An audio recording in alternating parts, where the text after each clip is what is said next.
I had a nice little off-road section here. Yeah, this was kind of a washout here, this area. This is not a pretty area. I didn't freak out or anything, and I got a little bit past the gate, which was a bit of a problem, but other than that, everything was fine.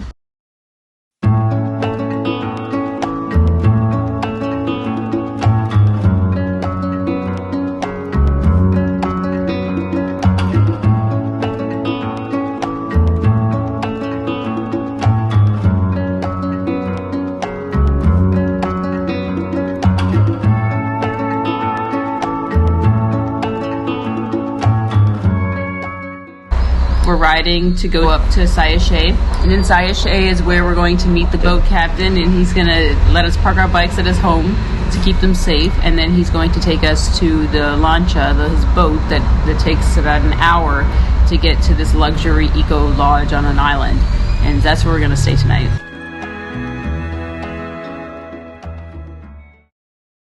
So we're finally on the flat section from the lancha up. It was uphill hike in this heat of over 30 degrees. Even Moxie is a little slow, but we're just taking it nice and easy. We're trying not to overexert, and it's going to be about an hour and a half, 2 hours of checking out this archaeological site. This is obviously the visitor center. Moxie! Moxie! Y de accesibilidad solamente por el río, ¿verdad? O sea, aquí no hay carretera. No. No.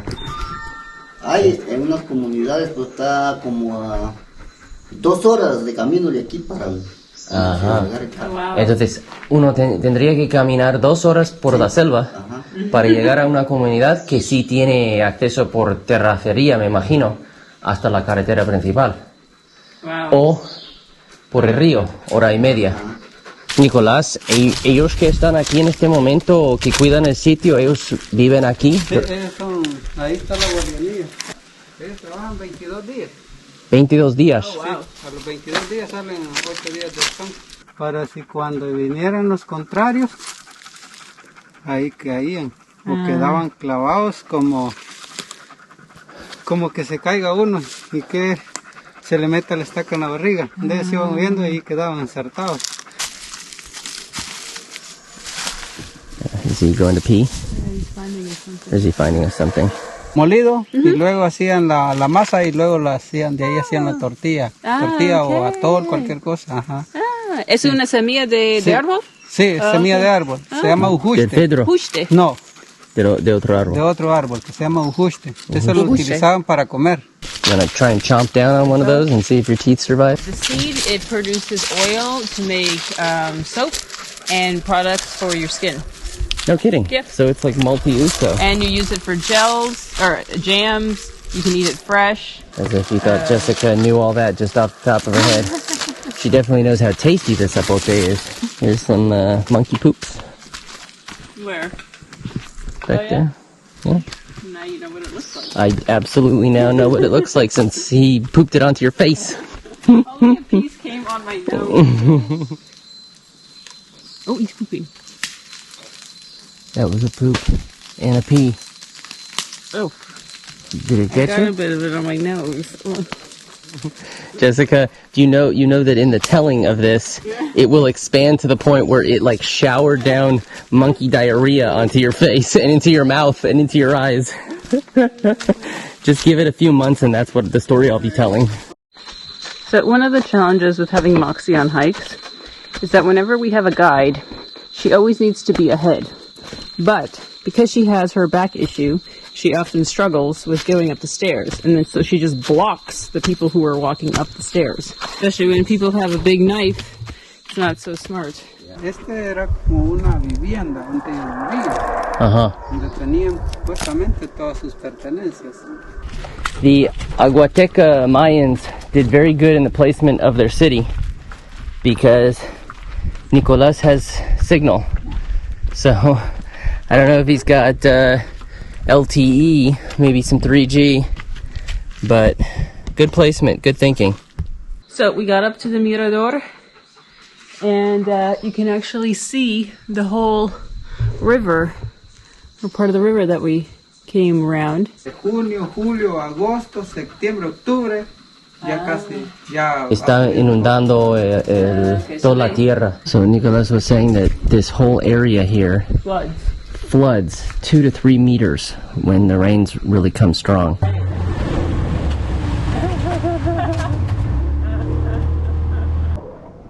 River's low here, which has us gondolaing through it. Stay where you are.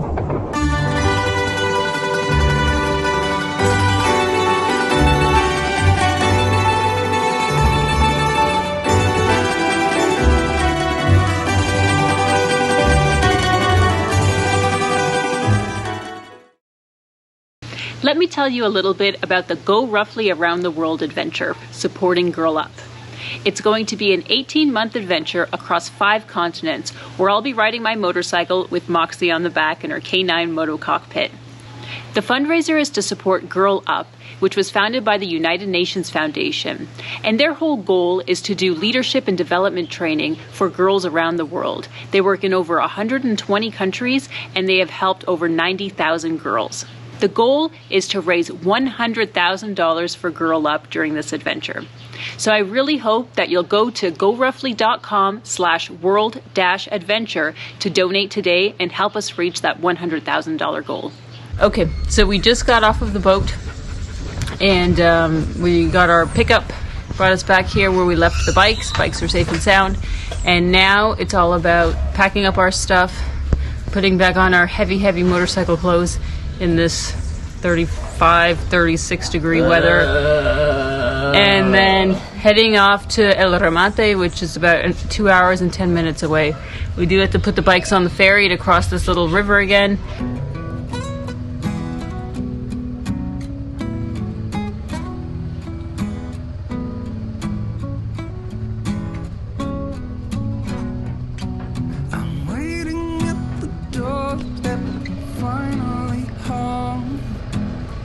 And then we should be home free.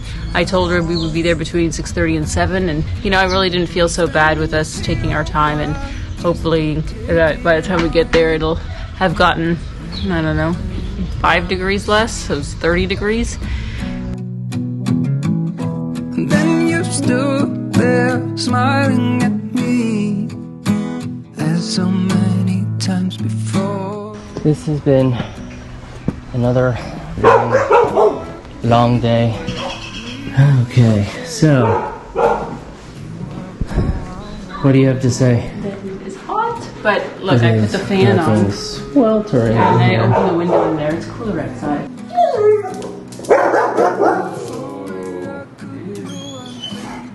I had a nice little off-road section here.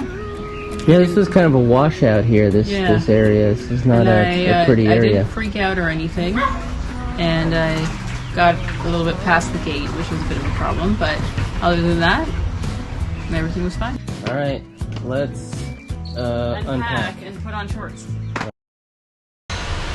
Changing out Jess's rear brakes, and just I like to hover. Okay, I'm being ushered out. Talk and walk. Talk and walk, West Wing style. We are heading over to this place that we found yesterday. Jesse, you're like messing with me so badly. Come on.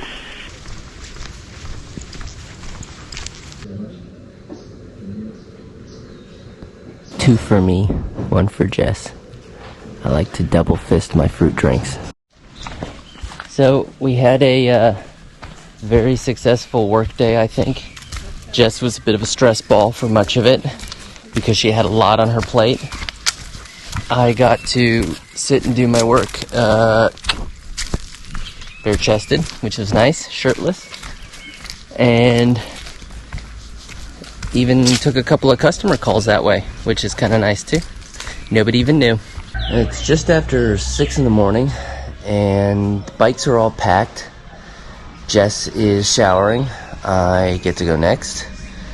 We got this one who has assumed her position at the top of the stairs so that she can regulate what comes and goes. We've got a damp, muddy hooker that is drying here. Holy shit, are you kidding me?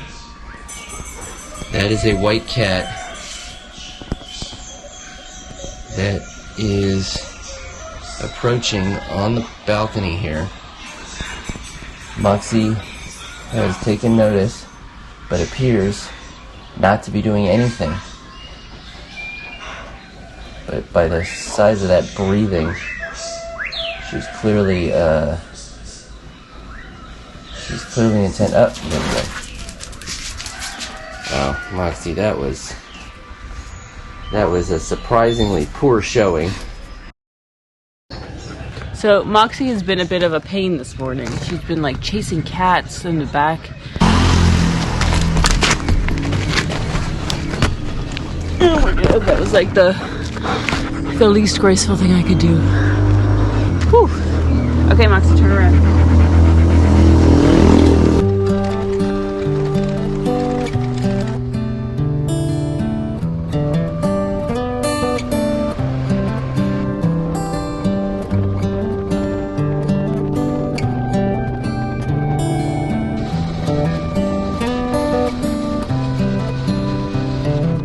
This is a good a day as any to start the rebuilding of life.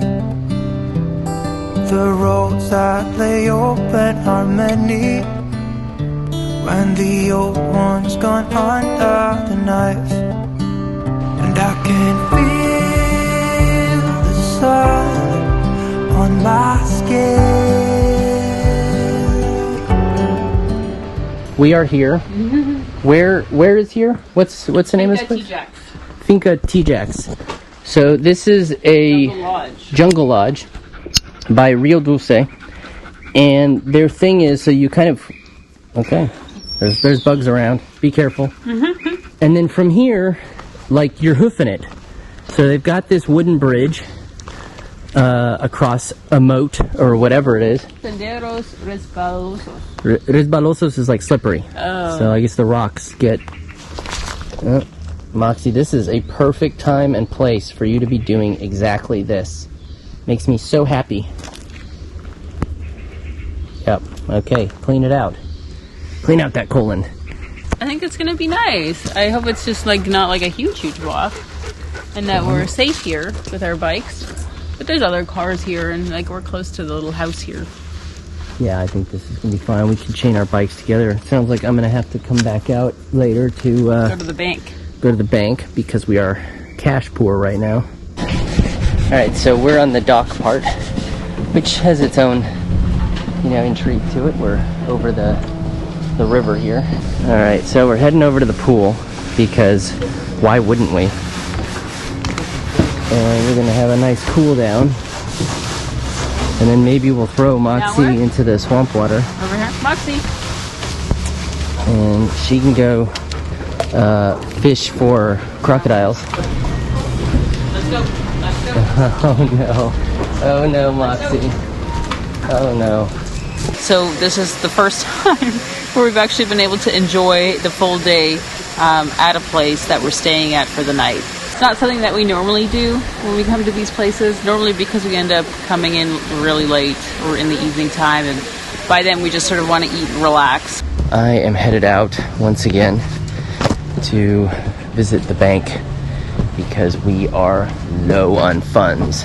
So, a small little travel secret, I guess, that at least works for us, that we've been doing for, well, no time at all. It doesn't work. This is not a recommendation at all. I wouldn't even try it. Is to send yourself a remittance. And you can't send yourself the remittance, but a family member or a friend or somebody can send you a remittance. The exchange rate and the fee associated tends to be way better. Where the fuck do I go? After finishing at the bank, I have taken a detour over to the Castillo de San Felipe, which guards like the entrance at sort of Rio Dulce into Lake Izabal, if I'm not mistaken. And if I'm not mistaken, this was sort of how the Spanish protected sort of this area of Guatemala from pirates. Probably the English generally and buccaneers, but let's just call it pirates. And if I'm wrong about that, then I'm sure future me who's sitting down editing this video will be sure to correct me.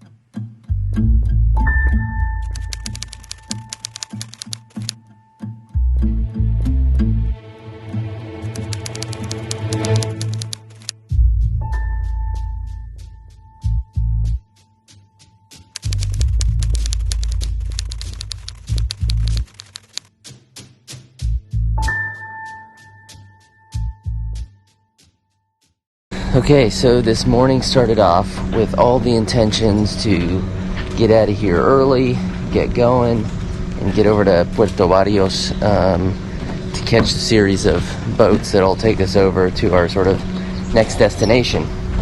But then a whole bunch of emails and a website issue intervened to sort of slow us down. So that's what this morning became about, which is all part of the adventure and part of sort of traveling while working or working while traveling. So this next place we're going is called Tatin Lodge. It's on Rio Tatin, which is like a tributary of Rio Dulce, which is this one. Uh-oh, we've got a cat situation. Oh, that's the last we've seen of our dog. Moxie. Right now we're going to do some breakfast. We're going to sort of reel in our dog, who's still in hunter-gatherer mode. Yeah, did that jolt it out of you? Because if you don't poop now, we're going to go eat. Yeah, come on, you big package. Come on, big package. So where exactly in Puerto Barrios are we going? To the Muelle. Muelle Municipal? Yeah. Hour 44. Maxie, you already drooled on your bed.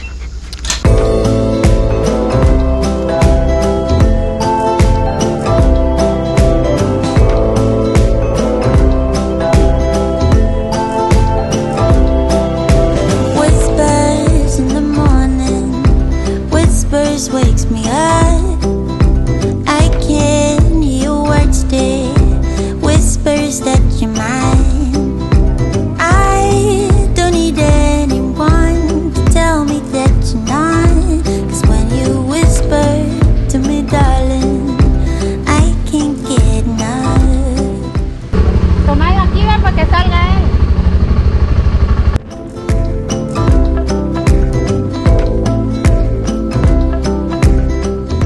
So we found a place to park the bikes, which is actually not going to be here right at the dock, but at the guy's house where he has additional parking with cameras and additional security. So we've unloaded our gear. We're going to be riding just 2 blocks over to his place. We're going to follow him. Moxie's going to be running behind us, and we're going to drop the bikes off there.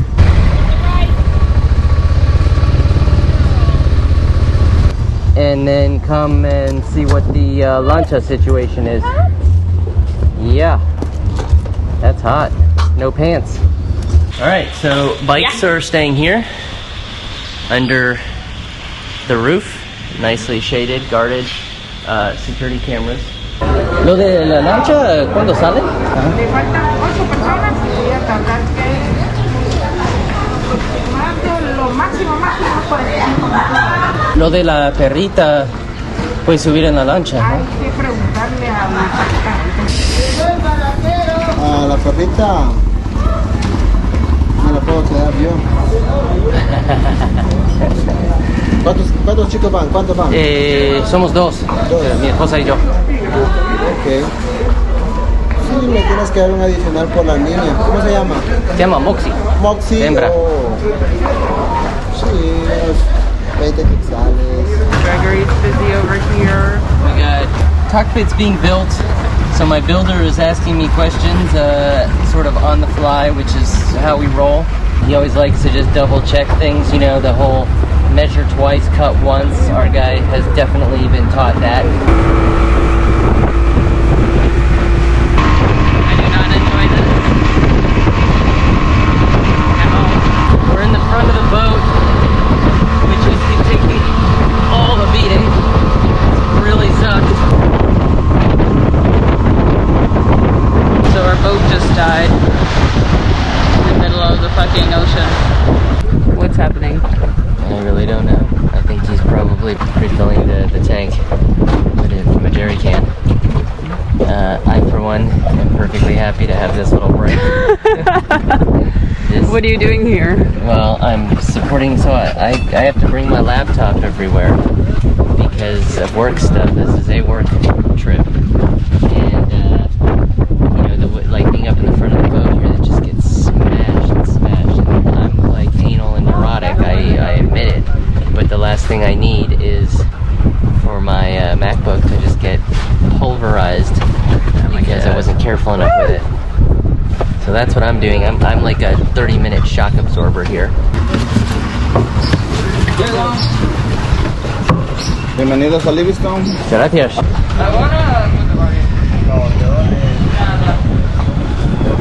Sit.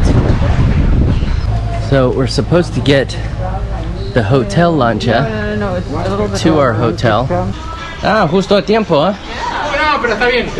Escúchame, 5 minutos que vienen, pero si quieren denme la mochila. Okay.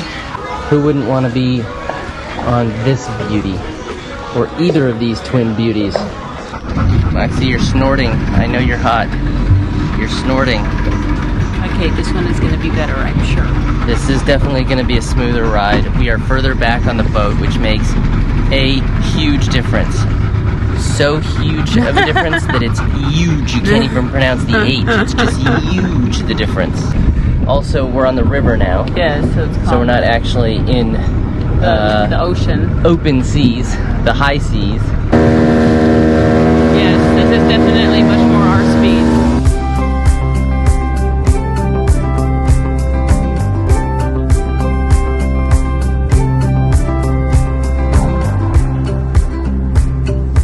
Well done, Moxie. You wait. Okay, Moxie, you going? You got it?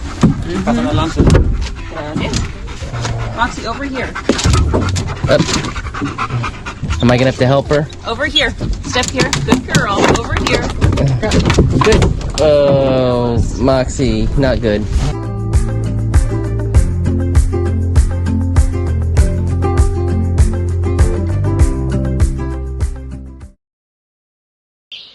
Hi guys, thanks for watching. I hope you really enjoyed the episode. So Greg mentioned during the episode about us working from the road. It's something that we've been doing for several years.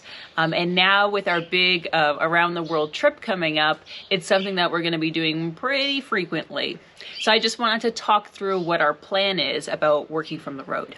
During our trip, we're going to be riding 4 days and we will be working 3 days. So 4 days on the road, 3 days off the bikes. And during those 3 days is when we're going to be doing all of the work that we need to do. Everything from doing the editing of the videos to social media to managing RUFFLY. So there's a lot that's going to happen in those 3 days. And from past experience, we know that there are certain things that Greg and I need in order to be productive during those days.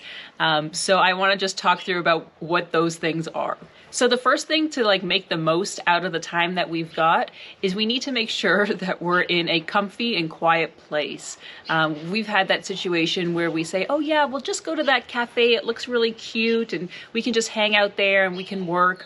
That normally is not going to work for us. And mainly it's because, one, it ends up being really loud. And even with headphones in and there's people walking around, I get easily distracted. Greg is that type of person who can work 8 hours, just sit at his desk. For me, I'm a bit of a butterfly and I need to get up every so often and things catch my eye, so I get distracted. So I need a place where there are fewer distractions, where it's quiet, where I can really focus on what I'm doing. So normally a cafe setting really isn't right for me. So what we try to do, if we can sort of plan in advance is I'll arrange for an Airbnb for those 3 days, or for a hotel that either has like space outside so that we could work outside at a table, or if they have a business center. Probably the hotels we're going to don't have a business center, but they probably do have some sort of like outside setting where it is quiet, where we can work from. And that works a lot better for me. One, because there's less distraction, and two, because it's comfortable. If you're at a cafe, there's a good chance that those seats are not really made for you to sit there all day. And I find that if I'm not comfortable, then I'm going to want to leave the place, go somewhere else, go back to the hotel, lay down, but not really want to stay there. So I'm trying to set myself up for success and find places and situations where I know that I can be productive. The second thing I need to take into account is Moxie. So we can bring Moxie to a lot of different places, but she's a dog. She doesn't want to just lay down all day. She's a very active dog. So even though we're riding for 4 days out of the week and 3 we're working, when we're working, she normally is relaxing, but that doesn't mean that she can just lay there for 8 hours while we're working. She can probably do 2 to 3 hours, and then she starts to get fussy and she wants to get up, she wants to go out, and that means that we have to like pack up all of our stuff if we're at a cafe, and then take her out and then come back and all of that. So a better situation with us with Moxie is an Airbnb or a hotel, a place where either she can be free if there's like a bit of a garden, or she can be on a long lead somewhere. That just gives her a little bit more freedom, so she's not like coming to us for attention all the time, and really distracting us from getting what we need done. The other thing about Moxie is the pet-friendly places, like pet-friendly cafes or workspaces. Those are really cool to do once in a while for a short period. But staying at a pet-friendly place and working, it's really distracting, because now I've got Moxie who's excited about seeing all the other dogs that are coming in. So I'm spending more time just trying to manage her than actually getting my work done. So pet friendly is cool for like a short time, but long-term working or for working for the day, not really ideal for us. The third thing is about the internet. Normally the internet is better at an Airbnb or a hotel like versus a cafe. And we really need to have a strong internet connection to be able to do all of the uploading of the videos that we have, because we have a lot of data that we're collecting. So uploading the videos, we need a strong and stable internet connection. We're also going to need to be able to upload the instruction videos for the cockpits that we do, and anything for social media, all of that stuff, photos, all that good stuff. So being in a place where we could potentially let the computer run overnight to do the uploads, that's what we're going to need. And a cafe sometimes has limitations on how much you can upload. So another thing that we bring along that we can use on our work days is an extension cord.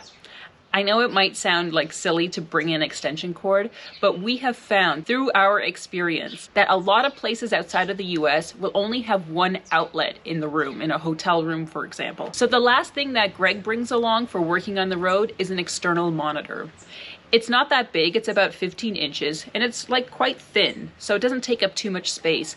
But he finds it really useful when he's editing videos to have 2 screens. And here in our office right now, we each have 2 screens, so we're sort of used to having all of that extra screen space. If you guys have any other tips about what you think we should be doing or bringing for working on the road, I'd love to hear it. But we'll keep you guys up to date about how we're doing on the road, and we're really excited. March 5th is the launch.